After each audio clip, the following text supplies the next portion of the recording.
প্রতিটা যুব সমাজ এবং আমাদের নিউ জেনারেশন যারা আসছে তাদেরকে বেশি বেশি করে আমার রসুল চিনানো দরকার। যদি আমাদের সন্তানের মধ্যে আমরা রসুলের আখলাককে দিতে পারি, রসুলের সুন্নাহকে দিতে পারি, রসুলের আদর্শকে দিতে পারি, তাহলে ওই সন্তানের হাতে বাপ মাও নিরাপদ, ওই সন্তানের হাতে বেটিরাও নিরাপদ, ওই সন্তানের হাতে প্রত্যেকটা মখলুক নিরাপদ, ওই সন্তানের হাতে নিজের বতন নিজের দেশও নিরাপদ। কেননা আমার রসুল হুব্বুল আতান দেশকে ভালোবাসাও শিখিয়েছে। বলুন সুবহানাল্লাহ। আমার নবী একটা মডেল, আমার নবী একটা মডেল। আমাদের জন্য আল্লাহ রসুলকে মডেল করে পাঠিয়েছে। উসওয়াতুন মা'আনা মডেল, লাকাদ কানা লাকুম ফি রাসূলিল্লাহি উসওয়াতুন হাসানা। সবথেকে ভালো মডেল হলো মুহাম্মদ রসুল। জোরে বলুন সুবহানাল্লাহ। যত নবী রসুল পয়গম্বর এসেছেন সমস্ত রসুল নবী পয়গম্বরই এক আল্লাহ দাওয়াত দিয়েছেন, সবাই এক আল্লাহকে চিনিয়েছেন, সবাই ইনসাফ ইনসানিয়াত শান্তি পৃথিবী তৈরি করেছেন। কিন্তু সমস্ত নবীদের থেকেও সর্বকালে সর্বশ্রেষ্ঠ নবী রসুল পয়গম্বর আখরি নবী দোনো জাহানের সুলতান হযরত প্রফেট মুহাম্মদ রসুল সাল্লাল্লাহু আলাইহি ওয়াসাল্লাম। তাই তিনাকে আল্লাহ কিয়ামত পর্যন্ত যত মানুষ আসবে নর নারী সবার জন্য মডেল করেছে। শুধুমাত্র মুসলিম ঘরে জন্ম নিয়েছে তাদের জন্য নয়, প্রত্যেকটা মানুষের জন্য রসুল মডেল। যারা রসুলকে মডেল হিসাবে নিতে পেরেছে তাদের দুনিয়াটাও কামিয়াবি, আখিরাতটাও কামিয়াবি। জোরে বলুন সুবহানাল্লাহ।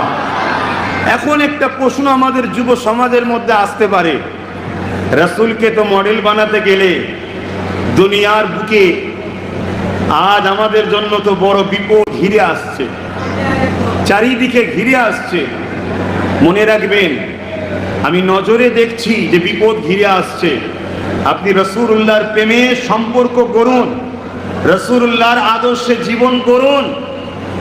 আপনাকে পৃথিবী জুলুম করবে, ওই জুলুমের মধ্যে আপনি যে শান্তিটা পাবেন রসুল ছেড়ে দিয়ে আপনি সেই শান্তি জীবনে কখনো পাননি। এটা আপনাকে চ্যালেঞ্জ দিয়ে বলছি। দুনিয়া আপনাকে জুলুম করতে করতে হাঁপিয়ে যাবে, কিন্তু আপনি হাসতে হাসতে রাসূলুল্লাহর প্রেমে আল্লাহকে খুশি করার জন্য দুনিয়া থেকে চলে যাবেন। আর কবরের জমিনে যখন আপনাকে রাখা হবে আপনার রাসূলের সঙ্গে আপনার দিদার শুরু হবে। জোরে বলুন সুবহানাল্লাহ। ইমাম বুখারী বলছেন প্রতিটা কবরে মুহাম্মদ রাসূলকে আল্লাহ তাসবিহ আনাবেন, হাজির করাবেন। জোরে বলুন সুবহানাল্লাহ। তো সেই প্রেমের সম্পর্ক জুড়তে হবে। হ্যাঁ, এটা তো পরীক্ষারই একটা জায়গা, পরীক্ষার হল। সেখানে তো বাধা আসবে, সেখানে তো টেনশন থাকবে, সেখানে তো চাপে থাকতে হবে। কিন্তু এর মধ্যে দিয়ে যদি আমি ভালো লিখতে পারি, যেদিন রেজাল্ট আউট হবে সেদিন কিন্তু সবাই কাঁদলে আমি কিন্তু হাসবো। ঠিক না বেটি? এটা আওয়াজ দেবেন, ঠিক না বেটি? অতএব এখানে অনেক বাধা আসবে, অনেক পরীক্ষা আসবে। আপনাকে কারো পিছনে লাগতে হবে না, আপনি শুধু নিজেকে রাসূলুল্লাহ রঙে রঙিন করুন, দেখবেন দুনিয়া আপনার পিছনে লেগে গেছে। কেন? আপনার মধ্যে ইনসাফ পাওয়া যাবে, বেইনসাফিরা আপনাকে পছন্দ করবে না। আপনার মধ্যে ইনসানিয়াত পাওয়া যাবে, মানব রূপের পশুরা আপনাকে পছন্দ করবে না। আপনার মধ্যে নারীদের অধিকারের কথা পাওয়া যাবে, যারা নারীদেরকে লোটে তারা আপনাদেরকে পছন্দ করবে না। আপনার মধ্যে বাপ মার ভালোবাসা পাওয়া যাবে, বাপ মার পক্ষপাতিত্ব পাওয়া যাবে। যারা বাপ মাকে বৃদ্ধাশ্রমে রাখা বা অবজ্ঞা করাকে পছন্দ করে তাদেরকে তাদের নজরে আপনাকে ভালো লাগবে না। এটা কমন ব্যাপার। তো দুনিয়া কি ভাবছে ওটা আমার বিষয় নয়। আমার বিষয় হলো আমাকে যিনি সৃষ্টি করেছেন তিনি আমাকে যে রাস্তা দেখিয়েছেন ওই রাস্তায় আমাকে যেতে হবে। যদি ওই রাস্তায় যেতে গিয়ে দুনিয়ায় জুলুমের শিকার হই, কষ্ট করে সহ্য করে নিন কত বছর, 20 বছর, 30 বছর, 40 বছর, 50 বছর, কিন্তু আখিরাত আপনার কামিয়াব হবে। আর দুনিয়ার এই ভয়ের কাছে যদি মাথা নত করে নেন তাহলে আখিরাত বরবাদ হয়ে যাবে, সেখানে শেষ হয়ে যাবে। কিন্তু মনে রাখবেন, যারা আল্লাহ ও রসুলকে প্রেম করেছে তাদের লাইফ স্টাইল আমাদেরকে শিক্ষা দিয়েছে, তারা বড় জানাওয়ালা মানুষ হয়। তাদেরকে যারা মারে তারা হাঁপিয়ে যায়, তারা তথাপিও আসমানের দিকে মুখ তুলে বলে আহাদ আহাদ আহাদ, আল্লাহ এক, আল্লাহ এক, আল্লাহ এক। জোরে বলুন সুবহানাল্লাহ। আমরা পড়েছি ইতিহাস, ওই যে একটা কালো মানুষ, লম্বা তাগড়া চেহারাওয়ালা যুবক ছেলে, মক্কার বাজারেতে পায়ে বেড়ি হাতে বেড়ি অর্ধ উলঙ্গ করে নিয়ে এসে তার উপরে উমাইয়া নামক জালিম সন্ত্রাস অত্যাচার করছিল। কি নাম যেন যুবকটার? বলুন বলুন। আপনাদের পাড়ায় বাড়ি, আপনাদের দেশে বাড়ি, আপনাদের পিরিয়ডের মানুষ। কত বছর আগেকার ঘটনা? 1450 থেকে কম বেশি 1500 বছর আগের ঘটনা। একটা কালো মানুষ, যুবক ছেলে, গোলাম ছিল, বিভিন্ন বাজারে বিক্রি হতে হতে হতে মক্কার বাজারে আসলো। মক্কায় একজন সর্দার ছিল, উমাইয়া নাম, খরিদ করেছে। তৎকালীন সময় গোলামকে হত্যা করলেও কোনো বিচার হতো না, আজকে যেমন হচ্ছে, বিচার ছিল না। তো এই অবস্থাতে হযরতে বেলালের কাছে কানে আওয়াজ গেল, একজন এসেছে গোলামদের ঘরে আজাদ করতে। জোরে বলুন সুবহানাল্লাহ।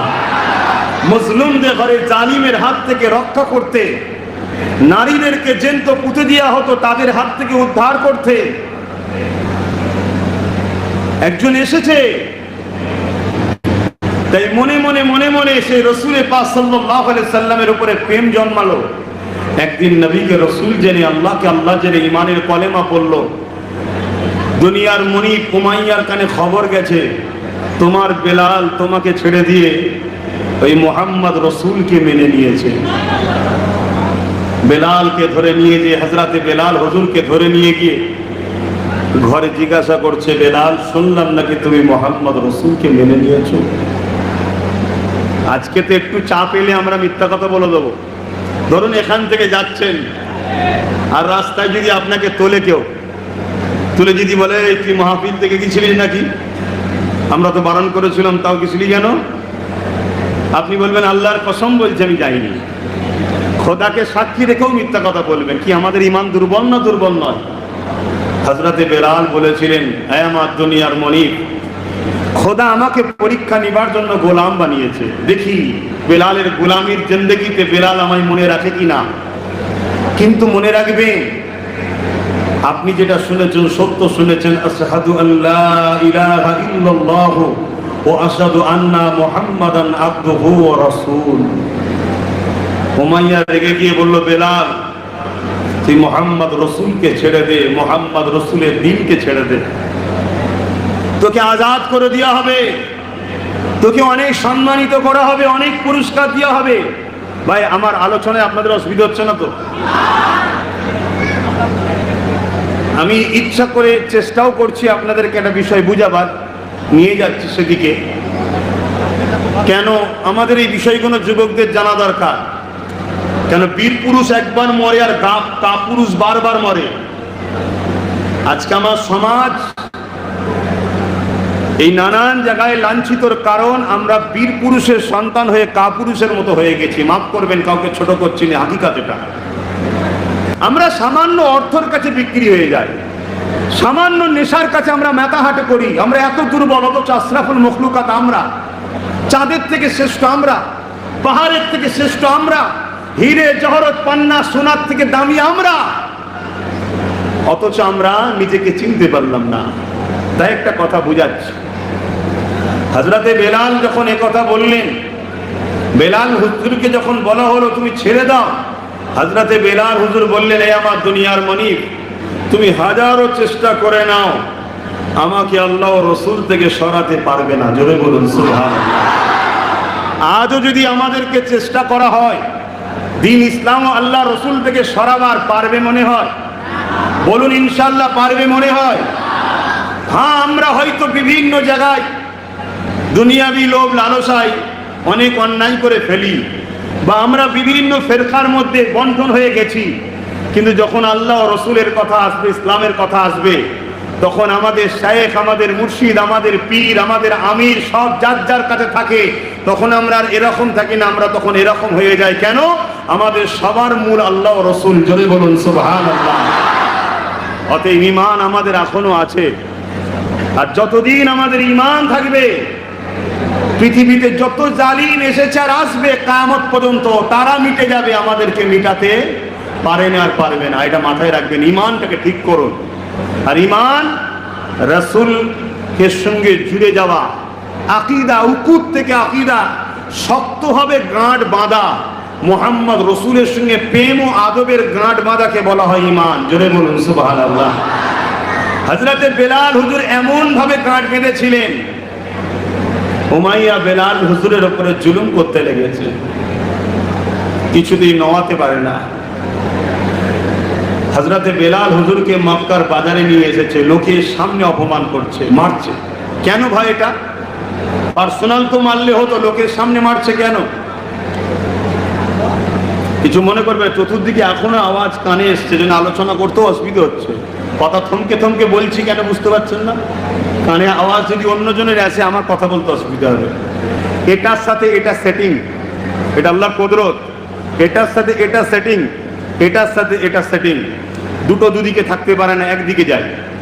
কানে কিন্তু অন্যজনের কথা আসছে, মুখ দিয়ে যখন আমি বলতে যাচ্ছি কথাটা আটকে আটকে যাচ্ছে।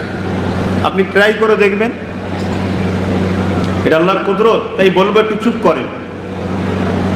হযরতে বেলাল হুজুরকে মক্কার বাজারে নিয়ে এসে উমাইয়া মেরেছিল কেন? কারণ কি? এক দল সর্দার এক জায়গায় হয়েছে, কেউ রড গরম করে বেলাল হুজুরের মুখে ঠোঁটে ছাঁকা দিচ্ছে, বলছে আল্লাহ বলা বন্ধ কর, রাসূল বলা বন্ধ কর। কেউ রড গরম করে পিঠে বুকে ছাঁকা দিচ্ছে, কেউ চড় মারছে, কেউ লাথি মারছে, কেউ ঘুষি মারছে। আর পুরো এলাকা ভিড় হয়ে জড়ো হয়ে দেখছে। এভাবে মারার কারণটা হচ্ছে এটাই, বেলালকে এমন ভাবে মারবো বাকি যদি কেউ ইসলাম কবুল করার স্বপ্ন দেখে ভয়ে যেন আর না করে।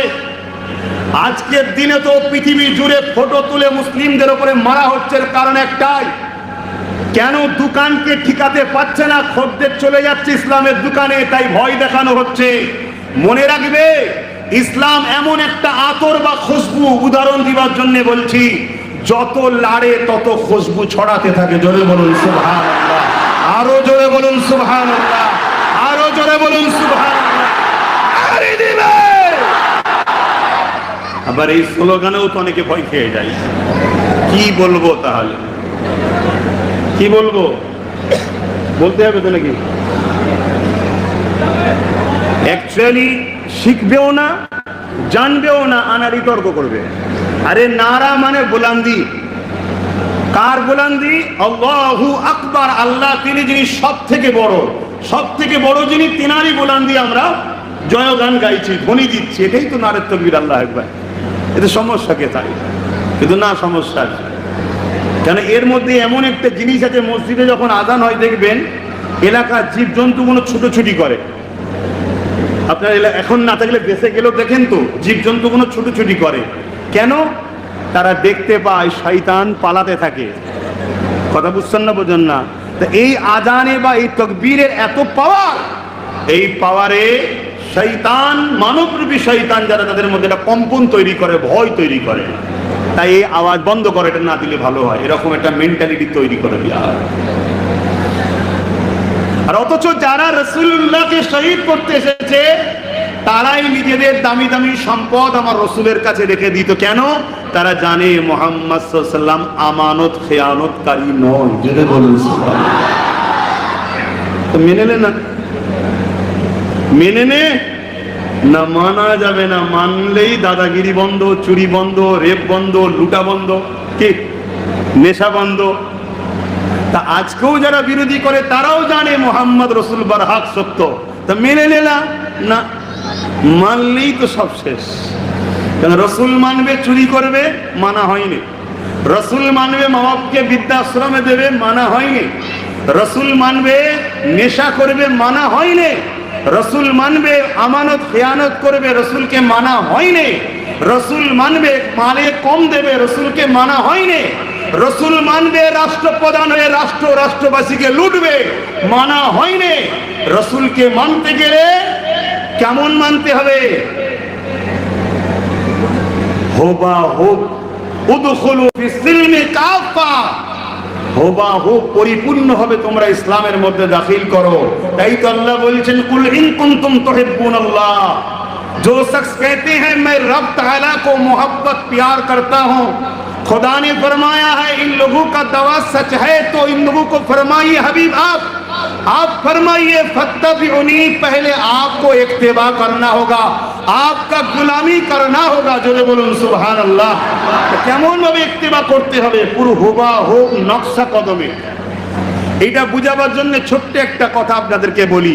হযরতে ফারুক আযম রাদিয়াল্লাহু তাআলা আনহু, জিনার আলোচনা করলে আজকেও পৃথিবীর অনেক জালিমরা ভয় করে, তাই ওই আলোচনাও করতে দিতে চাই না। হযরতে ফারুক আযম রাদিয়াল্লাহু তাআলা আনহু তিনি একদিন সফরে যাচ্ছে সাথী ভাইদের ঘরে নিয়ে।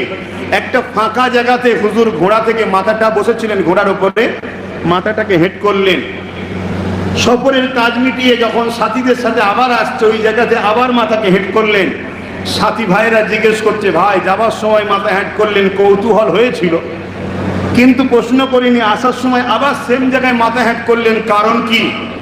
তখন হযরতে ওমর ফারুক রাদিয়াল্লাহু তাআলা আনহু বললেন একদিন রাসূলুল্লাহর সাথে যাচ্ছিলাম, নবী আমার এই জায়গাতে মাথা হেঁট করেছিল। জোরে বলুন সুবহানাল্লাহ। সাহাবা ভাইরা বলছেন যদি একটু খুলে বলেন। আল্লাহ নবী সাহাবী হযরত ওমর ফারুক বলছে সেদিন যখন এটা দিয়ে যাচ্ছিলাম এখানে একটা গাছ ছিল, গাছের ডাল ছিল। তো রাসূল হলেন মডেল, আবার বলছি রাসূল হলেন মডেল, অবশ্যই গাছ আমার রাসূলকে চেনে, ডাল উঠে যাবে। কিন্তু রাসূল পাক সাল্লাল্লাহু আলাইহি ওয়াসাল্লাম যদি মাথা হ্যাট না করে সাহাবারা শিখবেন এখানে শিক্ষার একটা রহস্য আছে। এই ডালটা যাতে না লেগে যায় আমাদের ঘরে, এই নবী আমাদের ঘরে শিক্ষার জন্য মাথা হ্যাট করেছিলেন, আমরাও মাথা হ্যাট করেছি। সাহাবা ভাইয়েরা বলছেন সেদিন তো গাছ ছিল, ডাল ছিল, কারণ এখন গাছও নেই ডাল নাই, করছেন কেন? হযরত ওমর ফারুক বললেন জানতে চেয়েছেন বিস্তারিত বললাম, সেদিন আমি গাছও দেখিনি ডালও দেখিনি। দেখা বলতে এই চোখের কথা বলছি না, দেখেও বলা হয় অনুসরণ করছি না। একটা কথা আছে না ওসব দেখেছি কিন্তু ওটা আমার লক্ষ্য নয়। আমি লক্ষ্য করেছি আমার রাসূল হ্যাট হয়েছে, আমি হ্যাট হয়েছি, আজকেও সেই জন্যই হলাম। জোরে বলুন সুবহানাল্লাহ। একে বলা হয় মানা, নবীকে মানা। তো এই জন্য অনেকে রাসূল সত্য জানে তাও মানতে চায় না, এই কারণে। যাক আমি যে বিষয় বলছিলাম, আল্লাহ নবী কত কষ্ট করেছে দিন ইসলামের জন্য। এ না জওয়ান তরুণীরা বাপেরা, ইসলাম আমাদের কাছে নবী আমার ছেড়ে দিয়ে গেছে, এটাকে রক্ষা করা তোমার আমার দায়িত্ব। কে কোথায় ইসলামের বিরুদ্ধে বললো তার বিরুদ্ধে লড়াই করব, আন্দোলন করব, এটা যেমন দায়িত্ব রয়েছে তার থেকে আমাদের দায়িত্ব হলো নিজেকে ইসলামের রঙে রঙিন করুন। তুমি আমি সবাই যদি ইসলামের আদর্শ মেনে চলি, আমার যারা ইসলামের বিরোধী করছে, যারা মসজিদের বিরোধী করে, যারা মাদ্রাসার বিরোধী করে, যারা বিভিন্ন সময় মসজিদের সামনে যে হুড়ুহুড়ি করে, আমার বিশ্বাস তুমি আমি যদি ইসলামের আদর্শে আদর্শিত হই, রাসূলুল্লাহ সুন্নাহয় জীবন করি, দলে দলে দলে দলে তারা ইমানের নূরের কলেমা পড়ে আমাদেরই ভাই হয়ে যাবে। আরো জোরে বলুন সুবহান। কি হবে না হবে না? আমরা তো নামে তালপুকুর ঘটি ডোবে না, নামে মুসলমান, এজন্যই তো সমস্যা।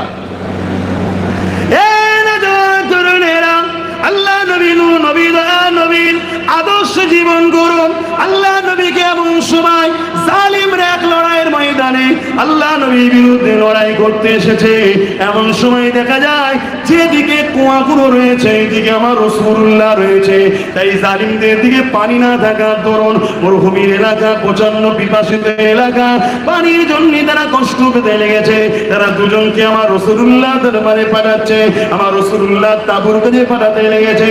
যাও মুহাম্মদ রাসূলকে যে বলো আমরা বিরোধী পক্ষ থেকে লোক এসেছে, বিরোধী পক্ষের নায়েবেরা, পৃথিবী পক্ষের লিডারেরা আমাদেরকে পাঠিয়েছে, পানির জন্য আমাদের বড় কষ্ট হচ্ছে, আমাদেরকে পানি দেন। ওই দুজন বলতে লেগেছে আমাদের সর্দারেরা মুহাম্মদ রাসূল যদি জেনে যায় আমাদের কাছে পানি নাই, তারা তো আমাদেরকে পানি দেওয়া ছেড়ে দিয়ে তারা কুয়াকে পাহারা দিতে লাগবে, যাতে করে পিপাসাতে আমরা আরো কমজোর হয়ে যায়। তখন ওই জালিম সর্দারেরা বলেছিল না না না, 40 বছর ধরে মুহাম্মদ রাসূলকে দেখতেছি কোন দিনের জন্য মানুষের কষ্ট থেকে সহ্য করতে পারে না। আমাদের তাজারবা, আমাদের অভিজ্ঞতা বলছে তোমরা যদি মুহাম্মদ রাসূলের কাছে যে পানি চাও, হ্যাঁ যতই জানের দুশমন হই না কেন, মুহাম্মদ রাসূল শোনার সাথে সাথে পানি দিয়ে দেবে। আরো জোরে বলুন সুবহান।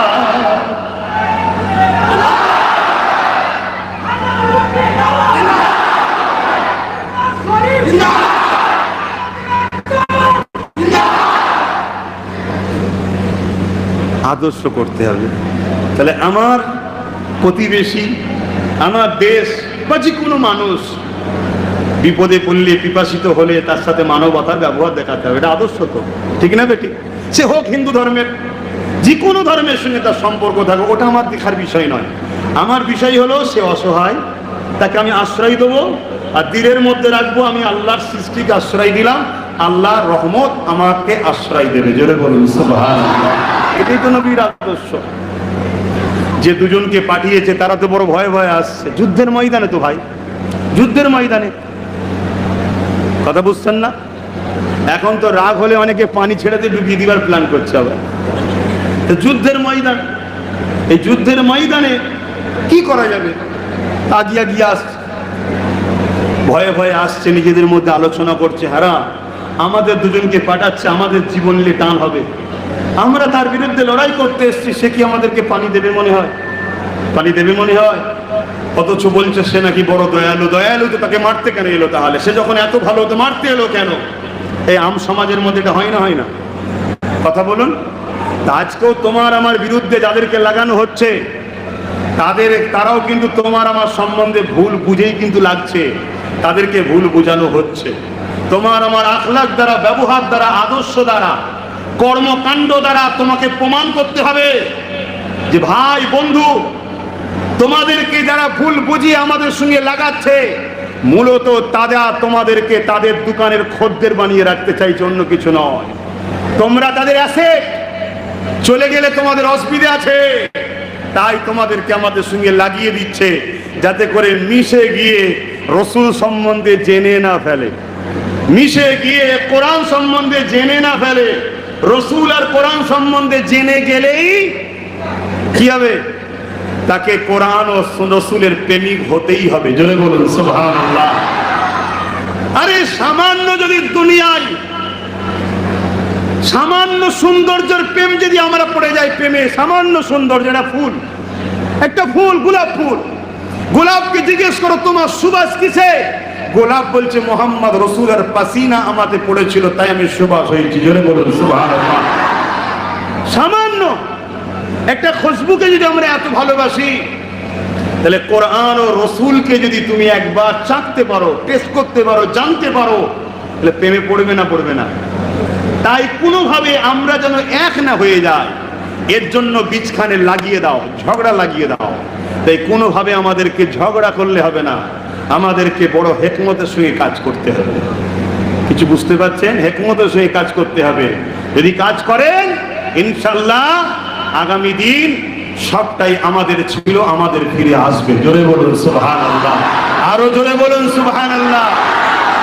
তখন আপনার মাহফিল করতে গিয়ে কারো কাছে যে বলতে হবে না দাদা, বলতে হবে না।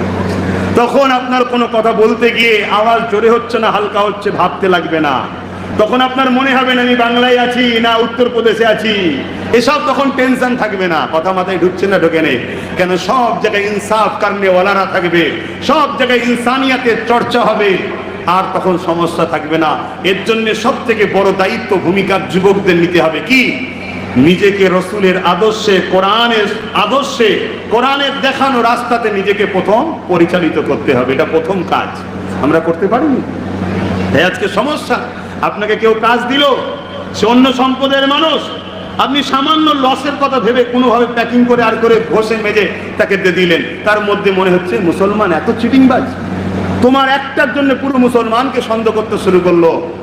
কিন্তু তোমার তো বলা উচিত ছিল দাদা এই কাজটা একটু ডিস্টার্ব হয়ে গেছে, চালিয়ে লিয়া যাবে না, আমাকে আর একবার সুযোগ দেবেন, আমি করে দেবো।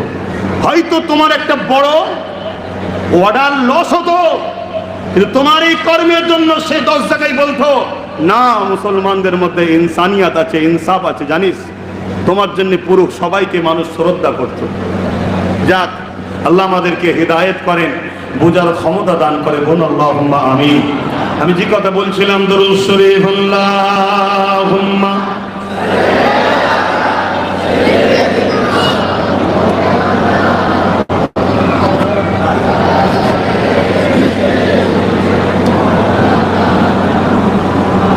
फलक पर चाँद जैसा है, नबी का नाम ऐसा है, فلک پر چاند جیسا ہے نبی کا نام ایسا ہے دلوں سے غم مٹاتا ہے محمد نام ایسا ہے যখন খুব পেরেশানি পড়ে যাবে কাজের সমস্যা হোক পারিবারিক সমস্যা হোক কোনো পেরেশানে জড়িয়ে যাবে নিরিবিলিতে বেশি বেশি করে দরুদ পড়বে তোমার পেরেশানকে আল্লাহ দূর করে দেবে জয় বলুন সুবহানাল্লাহ ফলক पर चाँद जैसा है नबी का नाम ऐसा है दिलों से गम मिटाता है मोहम्मद नाम ऐसा है ये दिल जब गम का मारा हो मोहम्मद याद आता है ये दिल जब गम का मारा हो मोहम्मद याद आता है जुदा जब कोई प्यारा हो मोहम्मद याद आता है जुदा जब कोई प्यारा हो मोहम्मद याद आता है फलक पर चाँद जैसा है नबी का नाम ऐसा है दिलों से गम मिटाता है मोहम्मद नाम ऐसा है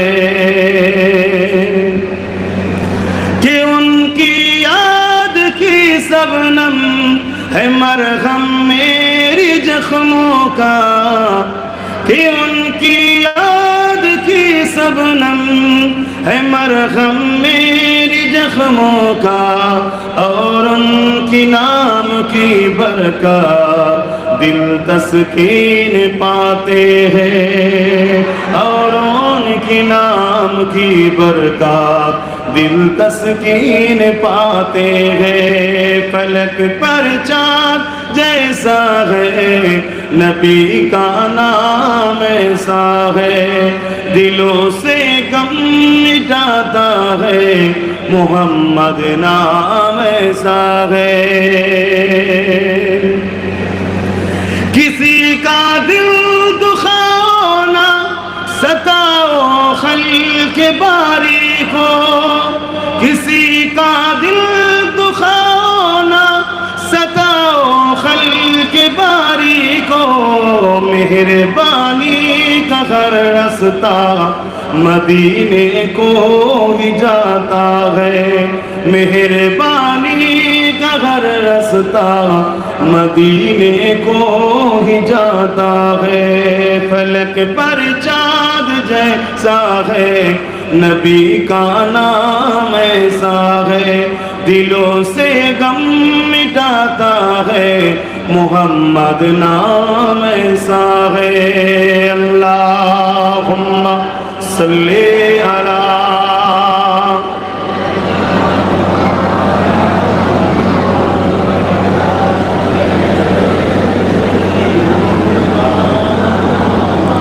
আমার আব্বা জানেরা বাপেরা ভাইরা আমার আম্মারা বোনেরা ঘর বাড়ি ছেড়ে দিয়ে প্রতিবেশী ছেড়ে দিয়ে বড় কষ্ট করে কাজের জন্য এসেছেন আল্লাহ আপনাদের সবার রুচিতে বরকত দেন বলুন আল্লাহুম্মা আমিন সবার সংসারের অভাব অনটন দুঃখ কষ্ট যা আছে মিটিয়ে দিয়ে আল্লাহ স্বচ্ছ জিন্দেগি সংসারের অভাবকে আল্লাহ দূর করে দেন বলুন আল্লাহুম্মা আমিন কত কষ্ট করে পড়ে আছেন মনে রাখবেন এই দুনিয়া পরীক্ষা যত কষ্টই হোক হালালের দিকে থাকবেন হালাল ইনকাম করবেন হালাল খাবেন হালালটা নেবেন কাউকে ঠকাবেন না তো যাক আজকের যে বিষয় আমার রাসূলের সিরাত নিয়ে আলোচনা আল্লাহ নবী নূর নবী দয়ান নবী এমনও দিন গেছে হিজরত করতে হয়েছে আল্লাহ নবী হযরত আলী হুজুরকে মনে পড়ছে তো নাকি একটু বলবো না কষ্ট হচ্ছে দোয়া করে দেবো আমি সবাইকে জিজ্ঞেস করছি দোয়া করবো না একটু বলবো কেন এটা শহর এটা গ্রাম নয় গাঁও নয় যে সারা রাত ধরে চালাবেন আমাদের পশ্চিমবাংলায় কলকাতায় রাত 12টার উপরে মাহফিল হয় না কথা বুঝে আসছে কেন শহরের নিয়ম মানুষ অফিস আদালত আছে সেগুলোকেও মেনটেন করতে হয় এটা কোনো অন্যায় নয় এটা ঠিকই জিনিস কথা বুঝে আসছে? হ্যাঁ, গ্রামগঞ্জের ব্যাপার হলে সেটা আলাদা কথা, সেই জায়গাটাকেও খেয়াল রাখতে হবে। তো হযরত আলী রাদিয়াল্লাহু তাআলা আনহু হুজুরকে একটার পর একটা রাসূল বুঝিয়ে দিচ্ছে, এই আমানতটা অমুকের, এই আমানতটা অমুকের, এই আমানতটা অমুকের, এভাবে বোঝাচ্ছে। আর যাদের ধন দৌলত রাসূলুল্লাহর কাছে রেখেছিল তারাই কিন্তু অস্ত্র তরোয়াল নিয়ে রাসূলুল্লাহর ঘর ঘিরেছে, আমার নবীকে শহীদ করবে। কথা বুঝতে পারছেন? অত তারাই রাসূলকে আবার মাল রাখতো। হযরত আলী রাদিয়াল্লাহু তাআলা আনহু হুজুরকে বুঝিয়ে দিয়ে আল্লাহর নবী রওনা দিচ্ছেন। কথা বুঝে আসছে? এক মুঠো মাটি নিলেন, ওমা রামাইতা ইয রামাইতা ওয়ালাকিন্নাল্লাহ রামা, বলে মাটিতে ফু দিলেন, জালিমদের দিকে থ্রো করলেন, ছুড়লেন, সব বালি পড়লো চোখে। আল্লাহর নবী রওনা দিলেন, তারা দেখতে পেল না। জোরে বলুন সুবহানাল্লাহ। কিন্তু এখানে একটা শিকার বিষয় আছে। আমার নবী যখন মদিনা ইয়াসরিবে চলে গেলেন, আল্লাহর নবীকে আমার আল্লাহ পাক জিজ্ঞেস করেছিলেন, হাবিব, ওই দিনে আপনাকে তো জালিমরা ঘর ঘিরে ফেলেছিল, আপনি আসলেন কি করে? আমার রাসূল বললেন, আল্লাহ, আমি বালি নিলাম, তাদের দিকে ছুড়লাম, তাদের চোখে পড়লো, আমি চলে আসলাম। আল্লাহ পাক আমার নবীকে বলছেন, জালিমরা তো তোমার ঘরের চতুর্দিকে ঘিরে ছিল, তুমি কি চতুর্দিকে বালি ছুঁড়েছো? আল্লাহ নবী বললেন, না, একদিকে, যেদিকে বাইর হয়েছি সেদিকে ছুঁড়েছি। তো যেদিকে বাইর হয়েছো সেদিকে ছুঁড়েছো, তাদের চোখে লাগবে, তো বাকিদের চোখে বালি পড়লো কি করে? আল্লাহ নবী চুপ হয়ে গেলেন। আমার আল্লাহ বলছেন, হাবিব, ওই দিনের বালিটা আপনি ছুঁড়েননি, আমি আল্লাহ ছুঁড়েছিলাম। জোরে বলুন সুবহানাল্লাহ। এখানে অবশ্যই রাসূল ছুঁড়েছেন, আল্লাহ বলছেন আমি ছুঁড়েছি। অর্থাৎ রাসূলের ছোড়ার গুরুত্বকে আল্লাহ বাড়াচ্ছে, তাই বলছে ওই দিনে আমি ছুঁড়েছি। যেমন ঘরটা কাবা ইব্রাহিম নবী বানিয়েছে, সম্মান বাড়াবার জন্য আল্লাহ বলছেন আমার ঘর, আল্লাহ মোটেই ওখানে থাকে না। কথা বুঝে আসছে? কিন্তু ঘরের মর্যাদা বাড়াবার জন্য রাসূলের ছোড়ার গুরুত্বটাকে আল্লাহ বাড়াচ্ছে। নবীর ছোড়াটা আল্লাহ বলছে আমারই ছোড়া, তাই আপনি ছুঁড়েছেন, ওই দিনের বালিটা সবার চোখে পৌঁছে আমি দিয়েছি। জোরে বলুন সুবহানাল্লাহ। আমার নবীর মাকাম কত, সেই নবীকে মডেল হিসাবে বানান, সেই নবীকে ফলো করুন, নামাজে রাসূলকে ফলো করুন, রোজাতে রাসূলকে ফলো করুন। আজ আমাদের মধ্যে হাজারো ডিভাইড তৈরি হচ্ছে। কেন? আমরা পীরকে ফলো করি, মুর্শিদকে ফলো করি, শেখকে ফলো করি, আলেমকে ফলো করি, রাসূলকে ভুলে গিয়ে। আরে পীরকে মানুন, মুর্শিদকে মানুন, আলেমকে মানুন, শেখকে মানুন, আমিরকে মানুন, তার মুখ থেকে যদি রাসূলুল্লাহর কথা বেরোয় ওটা মানুন। আমরা কোন মুর্শিদকে দেখে রাসূল মানি না। মুর্শিদ রাসূলের গোলামি করলে, নবীর পক্ষে টানলে, তবে সেই মুর্শিদকে সম্মান করি। কেন? মুর্শিদ আমাদের কাছে মডেল নয়, আল্লাহ মডেল বানিয়েছে। লাকাদ কানা লাকুম ফি রাসূলিল্লাহি উসওয়াতুন হাসানাহ, নবী হলেন আমাদের জন্য মডেল। জোরে বলুন সুবহানাল্লাহ। আল্লাহ কোরআনে যখন বললেন আকিমুস সালাত, সাহাবারা জিজ্ঞেস করলেন, হুজুর নামাজ কেমন করে আদায় করব, কায়েম করব? নবী বললেন, আসো, আমি নবী যেভাবে নামাজ পড়ছি তোমরা সেভাবে পড়ো। জোরে বলুন সুবহানাল্লাহ। আচ্ছা, রুকুতে বেশি আল্লাহর প্রেম পাওয়া যায় না সিজদাতে? জোরে বলুন, সিজদায়। তার কেউ যদি এখন আল্লাহর প্রেমে রুকু পরে দেবো, আগে সিজদা দিয়ে দিই, আল্লাহর প্রেমেই যদি দেয় হবে না? পরে রুকু দেবো, আগে প্রেমে সিজদাতে দেবো, অসুবিধা আছে? হবে কি না? কেন হবে না? কেন? আমার রাসূল আগে রুকু দিয়েছে, পরে সিজদা দিয়েছে। তো রাসূল হলেন মডেল, তা সেই রাসূলকে ফলো করে। ভাই, সব বরবাদ হয়ে যাবে, সব বেকার হয়ে যাবে। জিন্দগিতে একটা জায়গায় আমরা আজকে একমুঠো হই, কি? কার কি স্কুল, কার কি শায়েখ, কার কি হযরত, কে কোন সিলসিলা, কে কোন দল, সব যার যার কাছে থাক, কিন্তু একটা জায়গায় আমরা এক হই, ওই সবুজ গম্বুজওয়ালা মুহাম্মদ রাসূল আমাদের সবার লিডার, সবার নেতা, সবার রাসূল। রাসূলকে আমরা মডেল বানাই। জোরে বলুন সুবহানাল্লাহ। সবাই আমরা রাসূলকে আমরা সামনে রাখি। নবীর পক্ষে যারা ডাকবে তাদের সাথে আমরা থাকবো। যাদের কাছে গেলে রাসূলের সঙ্গে জুড়া যায় তাদের সঙ্গে সম্পর্ক রাখুন। আর মনে রাখবেন, রাসূলের সঙ্গে যারা জুড়তে চায় তাদেরকে বন্দিও করা হয়। কথা বুঝে আসছে? নিশ্চয়ই আপনারা জানেন কি জানেন না, আমার খানদানি একটা ভাইকে বন্দি করে রেখেছে। আপনারা জানেন কি? আমার খানদানে সিদ্দিক আকবরের বংশের আওলাদও তিনি। আল্লাহ তেনাকে জামিন আজাদ করে দিক, আল্লাহুম্মা আমিন। অতএব জুলুম না বাড়লে তো আযাবও আসে না। রাসূলের সঙ্গে যারা জুড়তে চায় তাদের উপরে জুলুম আসে, কিন্তু এর জন্য ঘাবড়াবার কিছু নাই। কারণ আল্লাহ পাক আমাদের ঘরে এটাই তো ডিউটি দিয়েছে। আমরা তো মানুষকে ধরে ধরে রাসূলুল্লাহর কদমে নিয়ে আসবো।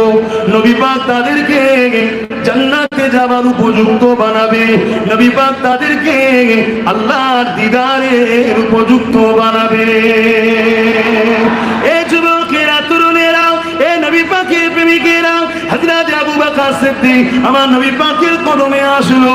নবী পাক আবু বকর সিদ্দিককে আল্লাহ পাকের পেয়ারা বানিয়ে দিল। হযরত ওমর ফারুক আমার রাসূলুল্লাহর কদমে আসলো। কিন্তু মনে রাখবেন, ওমর ফারুক একদিন বলেছিল 40 জন হয়ে গেছে, আর 39 জন হতে দেব না। এইভাবে তরোয়াল নিয়ে যখন রওনা দিয়েছিল, আমার আল্লাহ বলেছিল, ওমর জলদি করে যা, আমি আল্লাহ তোকে 40 বানিয়ে দেবো।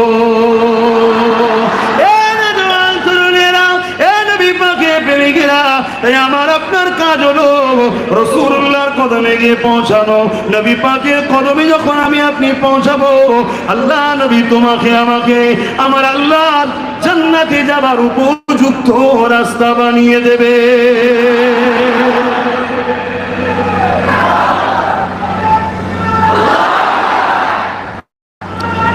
আল্লাহ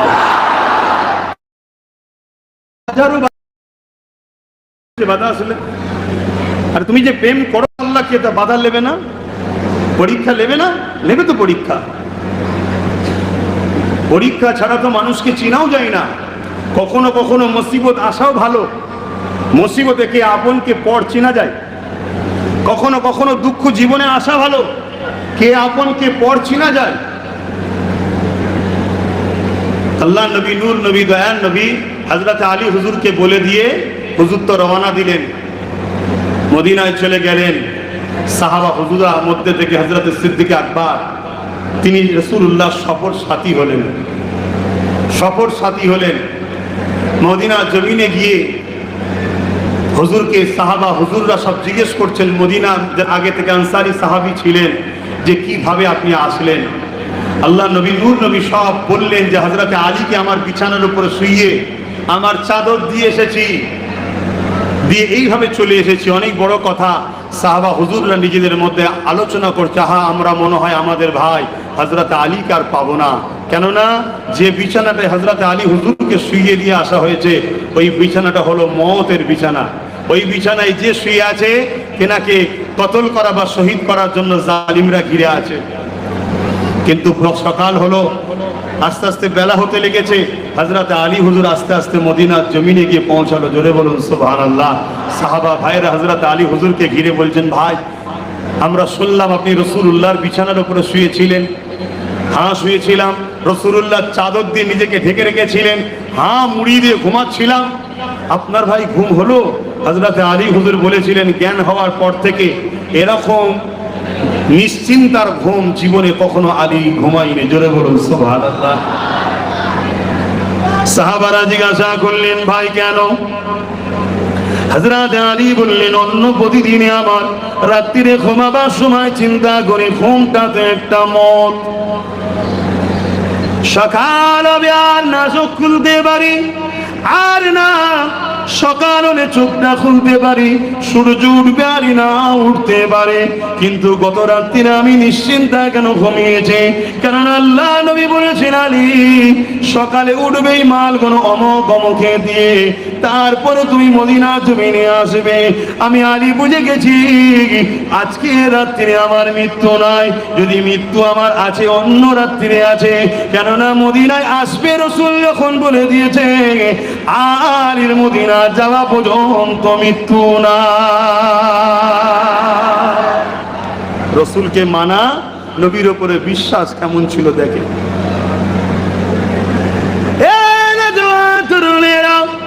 আল্লাহ নবী, নূর নবী, দয়ার নবী, ইনসাফ ইনসানিয়াত মানুষকে এক আল্লাহর রাস্তা দেখাবার জন্য, নাই সত্য প্রতিষ্ঠিত করার জন্য, পৃথিবীর বুকে অন্যায় অত্যাচার জুলুমকে মিটাবার জন্য আল্লাহ নবী কতটা কষ্ট করেছে। কেননা নবী পাকে সিরাতুন নবীর মাহফিল করেছে। আমার নবী পাকের জীবনে এমনও দিন গেছে, আল্লাহ নবী নবী দয়াল নবী পেটে তিন দিন ধরে পাথর পেতে কাটিয়েছে। তথাপিও নবী আমার কোনোদিন আল্লাহ পাকের কাছে দোয়া চাইনি, আল্লাহ আমাকে খোদা তো নেমেছে খানা দেন।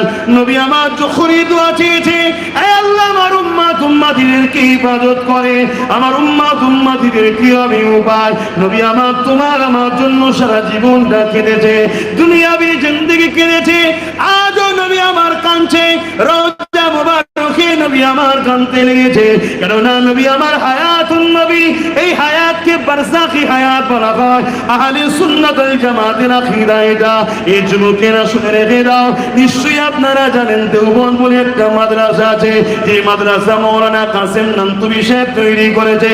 তিনি তিনার কিতাবের মধ্যে লিখছে, আমার নবীর বিবিদের বিবাহ করা এই জন্যই হারাম। কেননা নবী তো রূহ মুবারকটা শরীর থেকে বেরিয়ে গেলে তখনই তো স্ত্রী তালাক হয়ে যায়। নবী পাকের রূহ মুবারকটা কলবে আধারের মধ্যে লুকিয়ে গিয়েছিল। এক মুহূর্তের জন্য মৃত্যু নবীর সঙ্গে আলিঙ্গন করেছিল। এই নবী আমার হায়াতুন নবী, জিন্দা মানুষের বিবিকে কখনো বিবাহ করা যায় না। এই নবীদের বিবিরা এই জন্য বিবাহ করা হারাম। এর পাশাপাশি আল্লাহর কোরআন জানাচ্ছে, প্রতিটা মুমিন মুমিনা নরনারীদের জন্য আমার রাসূলুল্লাহর স্ত্রীরা হলো আমাদের জন্য আম্মা জান। কেমন আম্মা জান? নিজের আম্মা সম্বন্ধে খারাপ ধারণা হলে গুনাহ কাবীরা হবে, রাসূলুল্লাহর স্ত্রীদের সম্বন্ধে খারাপ ধারণা করে কাফের হয়ে যাবে। কেননা রাসূলুল্লাহর স্ত্রী হওয়ার জন্য তিনাদের মর্যাদা পৃথিবীর সমস্ত নারীদের থেকেও শ্রেষ্ঠ হয়ে গেছে। তরুণেরা, সেই নবী আমার রওজা মুবারকে আজও তোমার আমার জন্য কাঁদছে। সেই নবীর দিনকে মজবুত করে ধরো, সেই নবীর দিনের ঝান্ডাকে মজবুত করে ধরো। নবী পাক তোমার আমার কাছে যেগুলো রেখেছে সেই কোরআনকে মজবুত করে ধরো, রাসূলুল্লাহ সুন্নাহকে মজবুত করে ধরো, রাসূলের আহাল পরিবারদেরকে ভালোবাসো, মজবুত করে ধরো। কেননা নবী আমার তোমার আমার কাছে এগুলো রেখে গেছে। নবী আজও কাঁদছে, সারা জীবনটা দুনিয়াবি জিন্দেগিতে কেটেছে। কারণ ময়দানে মাশরে আমার নবীকে যখন ওঠানো হবে, ওই জায়গাতে সমস্ত নবীরা নাফসি নাফসি করবে। ওই জায়গাতে আমার নবী তোমার আমার জন্য সেখানে কাঁদতে থাকবে। আরো জোরে বলুন সুবহান। আকীদা এগুলো বাপ ভাইদেরকে বলবো, এসেছেন কাজ শিখতে না দিন শিখতে? এনে কি করতে এসছেন? আজকে জলসা দিচ্ছেন একটা ঠিক আছে, কিন্তু আপনারা এসেছেন ঘর ছেড়ে বাংলা থেকে কি করতে? কাজ শিখতে বা কাজ করতে। আকীদাটা ঠিক রাখবেন। আমার নবী হায়াতুন নবী, জোরে বলুন আমার নবী। আরো জোরে বলবেন না? আরো খুশি হয়ে বলুন হায়াতুন নবী। এই হায়াতকে বারজাকি হায়াত বলা হয়। আমার নবী সশরীরে রওজা মুবারকে আজও জিন্দা এবং আমাদের জন্য কাঁদছেন। জোরে বলুন সুবহানাল্লাহ। একটা তারিখ বলে যাচ্ছি, ইতিহাস বলে যাচ্ছি। হতভাগা শয়তান এজিদ, জাহান্নামের কুকুর, যখন বলেছিল মদিনার জন্য সৈন্য পাঠিয়েছিল, 3 দিন হালাল করে দিলাম।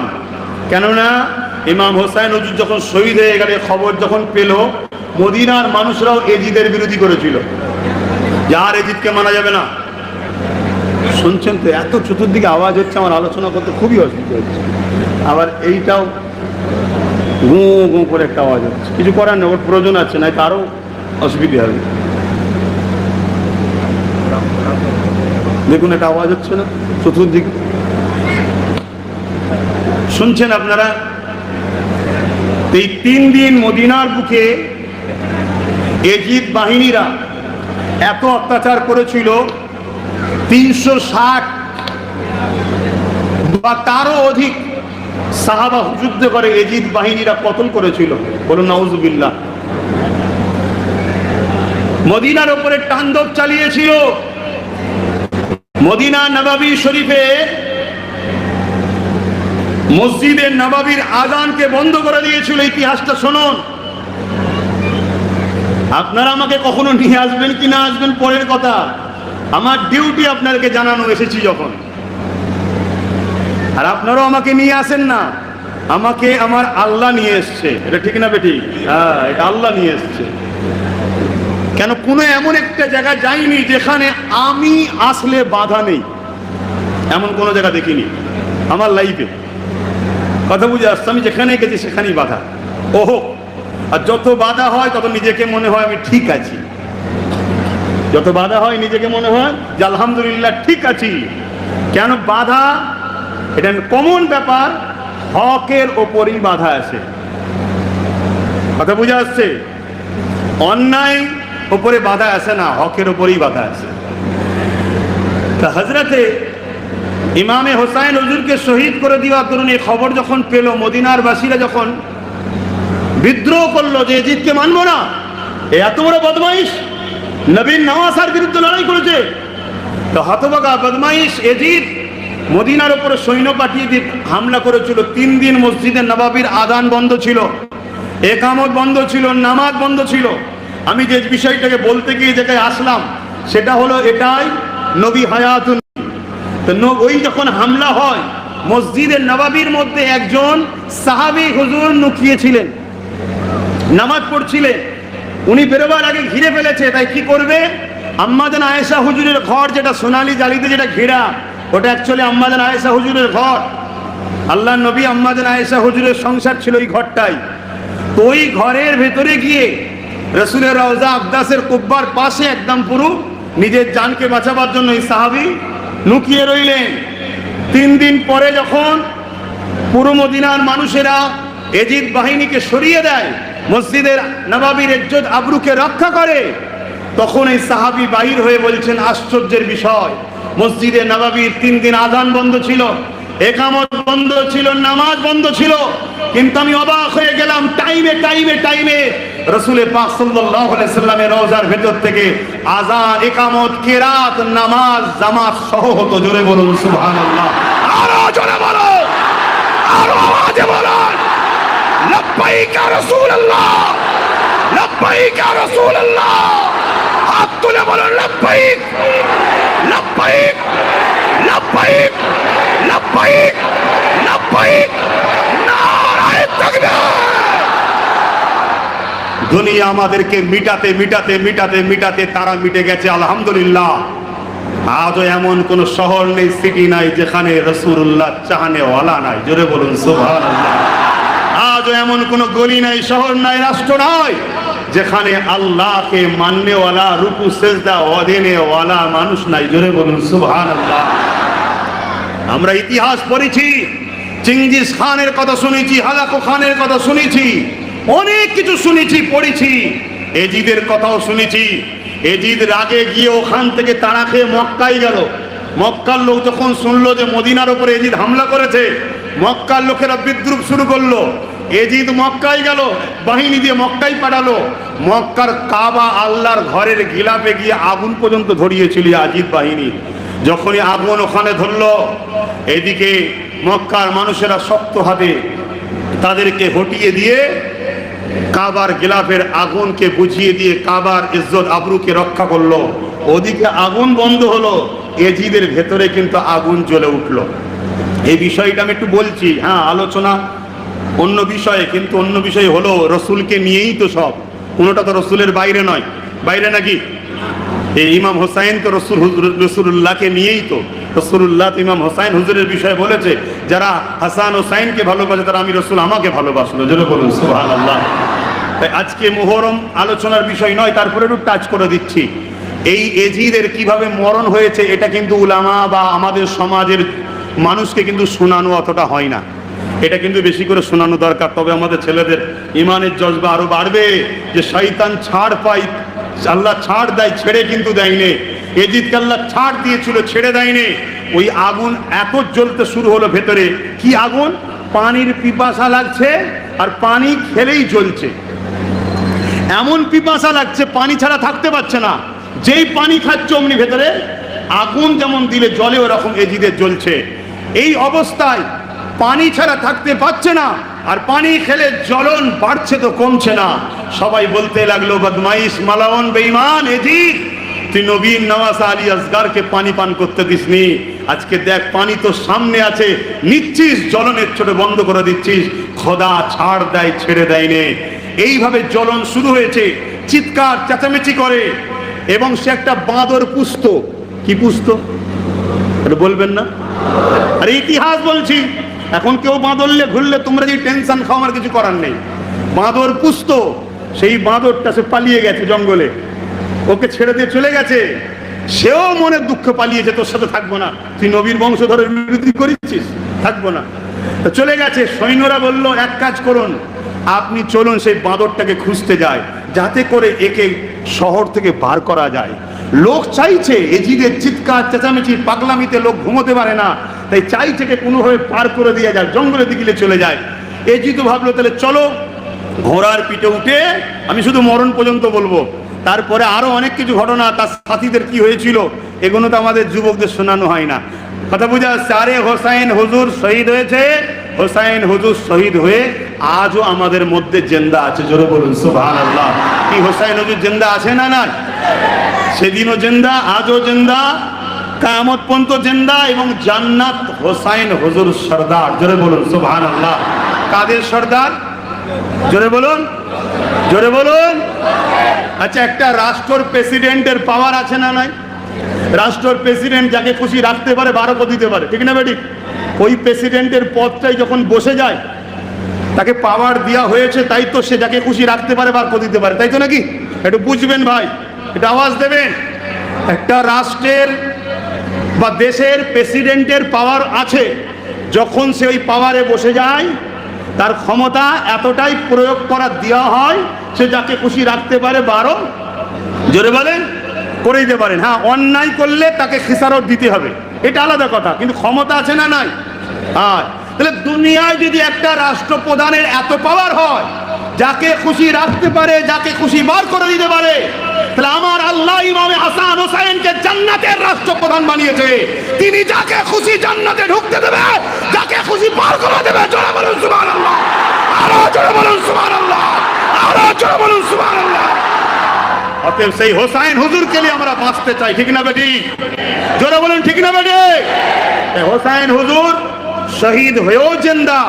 আর এজিদ যখন জঙ্গলে গেল, ওই ঘোড়ার পিঠে করে যখন চেপে যাচ্ছে, আর যেতে যেতে ঘোড়ার পা স্লিপ করে কোন রকম ভাবে, যেটার উপরে পা ছিল পার আগে, ওই একটা পা ফসকে আর একটা পায়েতে, ঘোড়া তো লাফাচ্ছে, তাকে ফেলে দিতে চাইছে, কেন এই অপদার্থ বস্তু আমার পিঠে বসেছে।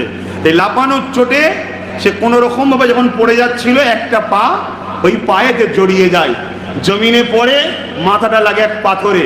ঘোড়া কিন্তু থামে না, ওই অবস্থায় ছুটতে থাকে, কখনো এ পাথরে, কখনো এই গাছে, কখনো ওই পাথরে, এইভাবে তাকে ছিসড়াতে ঘিসড়াতে লাগতে লাগতে লাগতে, থেতলাতে থেতলাতে, কখনো ছিটকে কিছুটা মগজ এখানে, কিছুটা চামড়া এখানে, কিছুটা অংশ এখানে, এভাবে ছিঁড়তে ছিঁড়তে ছিঁড়তে ছিঁড়তে বেউজ্জুতি হতে হতে হতে হতে জাহান্নামের কুকুর জাহান্নামে গেছে, শুধুমাত্র লোভ লালসার জন্য আহলে বায়াতের বিরোধী করেছে।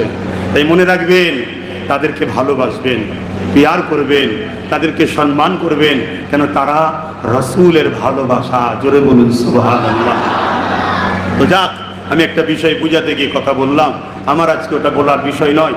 তো যাই হোক, আমার রাসূল পাক সাল্লাল্লাহু আলাইহি সাল্লাম পুরো জীবনটা তিনি আমাদের জন্য কেঁদেছেন, আজও কাঁদছে। এমনকি বিছানায় যেদিন দুনিয়া থেকে চলে যাবেন, হযরত আজরাইল আলাইহিস সালাম এসেছেন আমার নবী পাক সাল্লাল্লাহু আলাইহি সাল্লামের রূহ মুবারক কবজ করতে। কথা বুঝে আসছে, এসেছেন হযরতে জিবরাইল আজরাইল আলাইহিস সালাম রাসূল পাক সাল্লাল্লাহু আলাইহি সাল্লামের সিনা মুবারকে যেই হাত দিয়েছে, আল্লাহ নবী বলে উঠলেন, আজরাইল, তোমার মনে কি কোনো দয়া নাই? তুমি পাহাড়কে আমার বুকের উপরে চাপিয়েছো। হযরত আজরাইল হুজুর বলেন, ইয়া রাসূলুল্লাহ, আজ পর্যন্ত এত আহসানে, এত আদবে, এত নরম ভাবে আমি কারো জান কবজ করিনি। আল্লাহ নবী যখন এই কথাটা শুনলো, নবী আমার কেঁদে উঠলেন আর বললেন, আজরাইল, কি কথা তুমি আমাকে শোনালে? হে আজরাইল, এত কষ্ট, এত কষ্ট, যেন মনে হচ্ছে আমার বুকের ওপরে পাহাড় চাপিয়ে দেওয়া হয়েছে। এটাকে তুমি বলছো বড় আসান, বড় নরম ভাবে। এ আজরাইল, তাহলে আমার দুর্বল কমজোর উম্মাত উম্মতিদের কি হবে উপায়? এ নওজওয়ানেরা, আল্লাহ নবী সব জায়গায় তোমাকে আমাকে স্মরণ রেখেছে। দুনিয়া জমিন দিয়ে যখন চলে যাবে, আখিরাতের রাস্তায় রওনা দেবে, ওই সময় তো নবী আমার তোমার আমার স্মরণ রেখে দিয়েছে। আল্লাহ নবী বললেন, আজরাইল রে, আমি রাসূলুল্লাহ সিনাকে বড় মজবুত করে ধরলাম। তুমি আমার উম্মাত উম্মতিদের কষ্টটা আমি রাসূলুল্লাহ আমার সিনার উপর উঠিয়ে নাও। আমার উম্মাত উম্মতিদের জান কবজের কষ্টটা আমার সিনার উপর উঠিয়ে নাও। ও হযরতে জিবরাইল, আমি সিনাকে মজবুত করে ধরলাম। আল্লাহ নবীর উম্মতের এই প্রেম ভালোবাসা দেখে হযরতে আজরাইল বলেছিলেন, ইয়া রাসূলুল্লাহ, হাবিবাল্লাহ, আমি আপনার প্রেম ভালোবাসা দিয়ে ফিদা হয়ে গিয়ে বলি যে উম্মতকে আপনি এত ভালোবাসে কেন? আমি আপনাকে বড় ভালোবাসি। আমি আপনার খাতিরে কথা দিলাম, আপনার যে উম্মত উম্মতিরা আপনাকে পিয়ার করবে, মহব্বত করবে, শুধু মুখ থেকে নয় দিল থেকে, আমি তাদের জানটা এইভাবে কবজ করব। যেমন কিনা মা যখন বাচ্চাকে স্তনপান করায়, ওই বাচ্চা ঘুমিয়ে পড়ে, মা স্তনকে মুখ থেকে বার করে না, বাচ্চা বুঝতে পারে না, আমি ওইভাবে আপনার উম্মতের জান কবজ করে নেব। আপনার আশিক উম্মত উম্মতিদের জান কবজ করে নেব। আপনার উম্মত উম্মতি ওই কষ্টটুকু বুঝতে পারবে না। আরো জোরে বলুন সুবহান। এ নওজওয়ানেরা, কাল আল্লাহ যিনি জান্নাতি দিগকে জান্নাতে দেবে, এইরকম একটা মওতের নমুনা বলে যায়। জান্নাতীরা যখন জান্নাতে চলে যাবে, আমার আল্লাহ ৭০,০০০ নূরের পর্দাকে সরিয়ে দিয়ে জান্নাতীদেরকে সালাম দেবে। তুমি আমি কি চাই না ওই জান্নাতে থাকবো? আল্লাহ ৭০,০০০ নূরের পর্দাকে সরিয়ে দিয়ে তোমাকে আমাকে সালাম দেবে। ওটা যদি পেতে চাও, দুনিয়া জমিনে ত্যাগ করতে শেখো, দুনিয়া জমিনে কষ্ট সহ্য করতে শেখো, দুনিয়ার জিন্দেগিটা আমার রাসূলুল্লাহ সুন্নাতের অনুযায়ী চালাবার চেষ্টা করো, তাহলে তোমার ঠিকানা জান্নাত হয়ে যাবে। আল্লাহ নবী নবী বলে, ওই সালাম দিবার পরে আল্লাহ বলবে, আমার বান্দা বান্দীরা, দুনিয়া জমিনে তোমরা আমার জন্য কষ্ট করেছিলে, তোমাদের ঘরে যে আমি ওয়াদা করেছিলাম, এই ওয়াদা কি পূরণ হয়ে গেছে বলো? তারা বলতে লাগবে, আল্লাহ, আপনার জান্নাত এত সুন্দর যদি জানতে পারতাম, যতটুকু যা দুনিয়ায় চেয়েছিলাম ওটাও নিতাম না, সবটাই বেশি বেশি করে আরো জান্নাতে নিয়ে নিতাম। ভাষাই তো বুঝানো সব জিনিস যায় না, জান্নাত এত সুন্দর। এ নওজওয়ান তরুণেরা, আল্লাহ বলে, তাহলে কি তোমাদের মধ্যে কেউ আছো ওই দুনিয়ার জমিনে কি আর যেতে চাও জান্নাত ছেড়ে দিয়ে?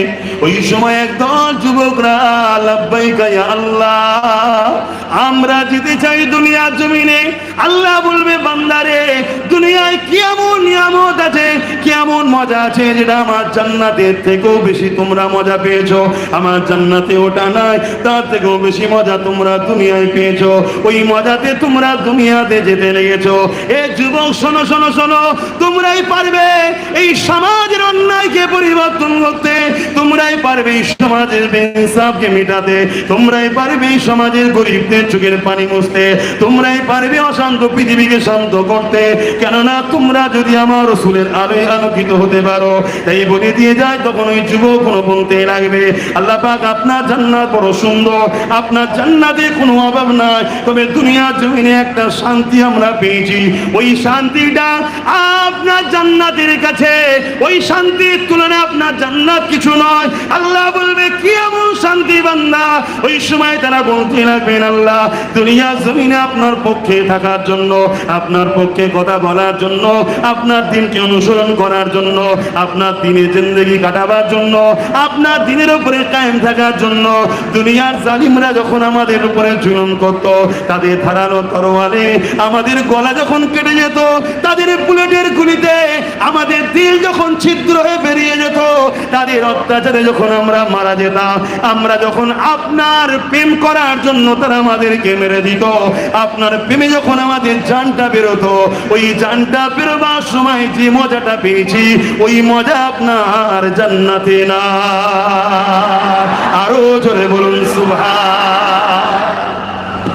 এই জিনিসটাকে আপনাদের ঘরে ভাষায় বোঝানো যাবে না, এটাকে ভাষায় বোঝানো যায় না। এটা শোনার পর ওই প্রেমে নিজেকে মাতোয়ারা করতে হবে। একটা যুবক যখন, একটা ব্যক্তি যখন মৃত্যুর কারণ আল্লাহর প্রেম হয়, সে তখন নিজেকে গর্ব করে, আমি সেই খালেকের জন্য মৃত্যুবরণ করছি, জিনার দিয়া দুটো পা, জিনার দিয়া দুটো হাত, জিনারি দিয়া দুটো চোখ, যিনি মায়ের পেটে আমার 120 দিন পরে আমার রূহকে দিয়েছিল, আমার রূহটা বেরোচ্ছে আজকে সেই খালেকেরই জন্য, অন্য কারো জন্য নয়। আমার মৃত্যুটাই হলো সাকসেসফুল। জোরে বলুন সুবহানাল্লাহ, আরো জোরে বলুন সুবহানাল্লাহ। আর কেউ যদি দুনিয়ার জন্য মরণ গ্রহণ করে, ধন দৌলতের জন্য মরণ গ্রহণ করে, কেউ যদি লোভ লালসার জন্য মরে যায়, কেউ যদি নারী পাওয়ার জন্য মারা যায়, তাকে তো ধিক্কার নিজেকে দিতে মন যাবে। হাই রে জিন্দেগি, দিল খালেক আর মরলাম দুনিয়ার জন্য। তাই ওই যে প্রেমের মজা, সাকসেসফুল হয়ে মরা, ইন্তেকাল করা, তাই ওই জান্নাতীরা তখন বলবে, আল্লাহ আপনি আমাদেরকে জান্নাতে দুনিয়ায় পাঠান, আমরা আবার আপনার প্রেমে নিজেকে কোরবান করতে চাই। জোরে বলুন সুবহানাল্লাহ। শুনছেন তো নাকি? শুনছেন তো নাকি? আর এই আলোচনা যখনই হয় অনেকের ভয় লাগে, এই আলোচনা করার কি দরকার, এই আলোচনা করার কি দরকার। আরে যে মৃত্যুটাকে তুচ্ছ মনে করে, সে দুনিয়া, ধন দৌলত, জমি জায়গা, লোভ লালসাটাকে আরো তুচ্ছ মনে করে। কেন? মানুষের কাছে সব থেকে প্রিয় হলো বেঁচে থাকা স্বপ্ন। সেটাকেও যদি আমরা আল্লাহর জন্য, রসুলের জন্য তুচ্ছ মনে করতে পারি, তাহলে লোভ লালসা, জমি জায়গা, ঘর বাড়ি, পদ, এটা আমাদের কাছে তো কিছুই নয়। তাই আমরা মূল গুড়াটাকে মানুষের হৃদয়ে ঢুকাতে চাই। আল্লাহর হয়ে যাও, রসুলের হয়ে যাও, তাহলে দেখবে সবটাই আস্তে আস্তে অটোমেটিক হয়ে যাবে। অর্থাৎ যে গাছের মূল ঠিক থাকে, ওই গাছে দেখবেন পাতা যদিও ঝরে পড়ে, দুদিন পরে আবার গজাবে। ডাল যদি দুটো কম থাকে, দুদিন পরে ডাল আরো বাড়বে। যদি মূল না থাকে, ও ডালপালা দুদিন পরে যা আছে শুকিয়ে চুলোয় ঢুকে যাবে। এই মূল হলো ঈমান, আর ঈমান হলো আল্লাহ ও রসুলের সঙ্গে প্রেম, ভালোবাসার নাম। জোরে বলুন সুবহানাল্লাহ। আমাদের এই ভালোবাসার নদীতে, ভালোবাসার সাগরে বড় ভাটা পড়েছে। তাই আমরা দুনিয়ার সামান্য সামান্য ভয়ের কাছে, সামান্য সামান্য লোভের কাছে, সামান্য সামান্য চাহিদার কাছে আমরা নিজেদেরকে কন্ট্রোল করতে পারি না। আমরা মাথা নত করে বিক্রি হয়ে যাই বা চলে যাই। কেন? আমাদের কাছে প্রেমটা কম আছে। যদি আমাদের কাছে প্রেমের সাগর থাকতো, সাগরে যেমন সব কিছুকে ডুবিয়ে, সাগরকে কিন্তু নাপাক করা যায় না। তাই দুনিয়ার লোভ লালসা সবকিছু আমাদের এই প্রেমের সাগরে ডুবে যেত, আমাদেরকে কিন্তু মূল স্রোত থেকে সরাতে পারতো না। আমরা মূল স্রোত থেকে অনেক দূরে সরে গেছি। আল্লাহ আমাকে আমাদেরকে হেদায়েত দান করে। বলুন আল্লাহুম্মা আমিন। দরুদ শরীফ আল্লাহুম্মা।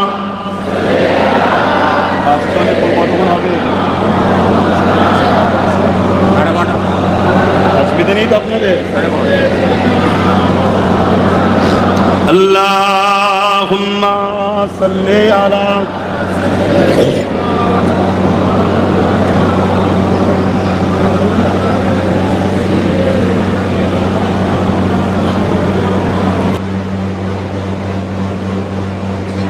एक मैं नहीं उन पर